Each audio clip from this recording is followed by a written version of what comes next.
আদলা দিয়াই তালা ভাঙবা এই নিয়ত করে আনছো না তুমি আদলা? আরেকটা ফাও কথা কইলা তুমি কইছিলা না তুমি সাবে আড়াই লেছি লেগে তার জন্য হইছে যাতে তালাটা ভাঙতে পারো আরে সাবে হারায় নাই রে ভাই, হারাইছে আসল লাগেজটা। জীবন ধরে নেমে ওই লাগেজটা আর খুঁজে পাই নাই আমি।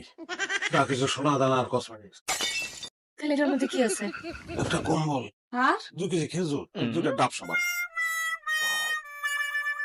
আর কিলো আর গ্যাস অবস্থা আমি কেন সাবানের কথা আর জবান বন্ধ হয়ে গেছে।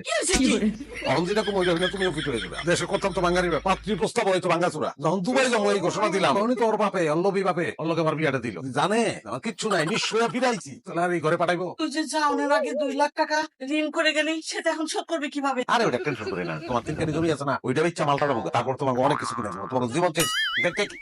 মা দেখেন অবস্থা, 2টাই ফিট আর আমি আনফিট। আদলা দিয়াই তালা ভাঙবা এই নিয়ত করে আনছো না তুমি আদলা? আরেকটা ফাও কথা কইলা তুমি কইছিলা না তুমি সাবে আড়াই লেছি লেগে তার জন্য হইছে যাতে তালাটা ভাঙতে পারো আরে সাবে হারায় নাই রে ভাই, হারাইছে আসল লাগেজটা। জীবন ধরে নেমে ওই লাগেজটা আর খুঁজে পাই নাই আমি।